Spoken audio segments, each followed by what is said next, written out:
Explique-moi ça, s'il te plaît. Pas besoin de mettre autant de i. Je vais t'aider à résoudre ça tout de suite. Allez, c'est parti. Donc, j'aimerais évaluer l'intégrale de sinus de valeur absolue de 30x de moins pi dixième à pi dixième. Donc, quand je regarde cette intégrale, elle a une structure assez intéressante parce que j'ai une borne d'intégration qui est symétrique.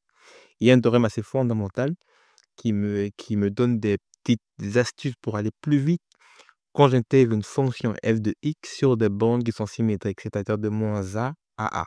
Il y a deux cas possibles. Soit l'intégrale te donne tout simplement 0 sans faire aucun calcul supplémentaire. Si, ici j'ai mis is au lieu de si la fonction f de x est impaire, ou alors elle vaut deux fois l'intégrale de 0 à a de la fonction f de x, si f de x est paire. Malheureusement pour nous, cette fonction n'est pas impaire, parce que quand je calcule le sinus de 30 de moins x, ça me donne un sinus de 30x. Pourquoi?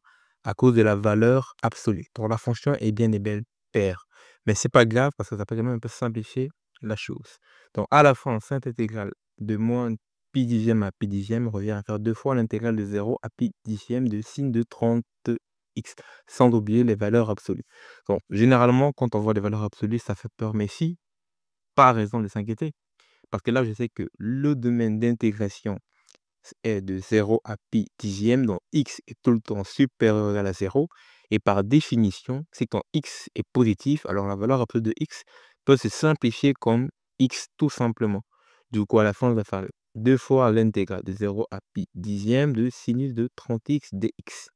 Intégrer sinus de 30x, c'est assez simple. Donc, qu'est-ce que je fais? Je dérive l'argument, ça fait 30. Je divise, donc je fais l'intégration de sin divisé par 30. Donc, en gros, ça fait le 2 n'a pas bougé. Je divise par 30, non pas la dérivation de l'argument, et je multiplie par l'intégrale de sin qui vaut moins cos, avec le même argument. Et comme c'est une évaluation finie, donc quand je fais une intégration finie, je vais évaluer ça de 0 à pi dixième. Donc, borne supérieure moins borne inférieure. Donc, je remplace x par pi dixième. 30 fois pi dixième, ça fait 3 pi. Je vais factoriser le moins, bien évidemment. Et 0 fois 30, ça fait 0. Donc, je dois faire cos de 3 pi moins cos de 0. Je sais que le cosinus de tous les multiples impairs de pi peut donner moins 1. C'est-à-dire cos de pi, ça fait moins 1. Cos de 3 pi, moins 1. Cos de 5 pi, moins 1. Cos de 7 pi, etc., etc. Cos de 0, ça fait 1. Donc à la fin, j'ai tout simplement moins 1, et moins 1, moins 1. Ça fait moins 2. Moins 2 divisé par 30 fois moins 2, ça fait, dans le moins normalement ça simplifie. Je pense que j'ai mis le moins ici dans, attention, attention à vous. Ici c'est un plus, il faut faire attention.